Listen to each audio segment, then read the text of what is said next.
કેમ છો? સારું છે ને? मराठी नाही बोलायचं आता. केम छो? ढोकळा, फाफडा, जलबी. आता आपल्याला मराठी नाही, बटाटा वडा, वडापाव वगैरे नाही बोलायचं. आता मुंबईत राहायचं असेल तर गुजराती बोलायचं. आपल्या पोरांना गुजराती शाळेत घाला. कारण का गुजराती आता घाटकोपरची भाषा झाली. ती कालांतराने मुलुंडची भाषा होईल, कालांतराने दहिसरची भाषा होईल, कालांतराने अंधेरीची भाषा होईल आणि फक्त दादर मराठीची. केम छो? साરું છે ને? मराठी नाही बोलायचं आता. केम छो? ढोकळा, फाफडा, जलबी. आता आपल्याला मराठी नाही, बटाटा वडा, वडापाव वगैरे नाही बोलायचं. आता मुंबईत राहायचं असेल तर गुजराती बोलायचं. आपल्या पोरांना गुजराती शाळेत घाला. कारण का गुजराती आता घाटकोपरची भाषा झाली.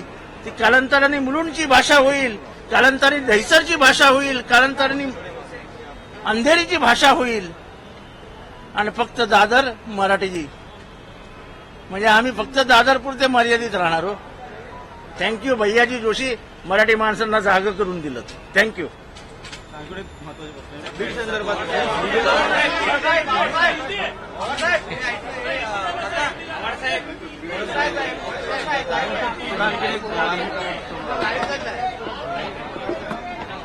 बीड मधला आधुनिक अमानुष व्हिडिओ समोर आलेला आहे. बीड मध्ये अजून एक अमानुष व्हिडिओ समोर आले आहे. माणूस कोणी बघू नका, पण ही जी काय महाराष्ट्रामध्ये तरुणांना सवय लागते मारायचा, त्याचा व्हिडिओ काढायचा आणि मग तो व्हिडिओ व्हायरल करायचा, याच्यातनं काय मिळतंय मला कळत नाही. कुठली नवीन संस्कृती जन्माला येते आणि मग तो माणूस कोणाचाही असो त्याला धडा शिकवा. अजूनही मी कवंतला सांगतो, महादेव मुंडेची बायको उपोषणाला बसलीये. महादेव मुंडेला मारणारे आरोपी कुठे आहेत? हे बीडमध्ये का होतं?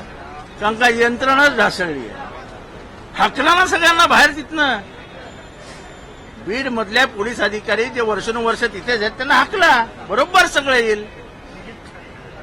आणि हा जो कालचा व्हिडिओ आहे, खास करून असे तो पैसे फेकतो त्या ह्याच्यावर, मला माहित नाही त्याचं नाव, मला काय घेणं देणं नाही. काय माज आहे हो, काय माज आहे एवढा माजोरडा. काय त्याला दाखवायचं काय होतं? हे बीडमध्ये काय म्हणजे वेगळीच संस्कृती जन्माला आली आहे. पण हा रोग महाराष्ट्राला लागेल ह्याची मला भीती वाटते. सतीश भोसले सुरेश दस यांचा कार्यकर्ता कोणाचाही असो, हयगय करू नये पोलिसांनी, दयामाया दाखवू नये. समोरचा माणूस काय आपला बाप नाही काय?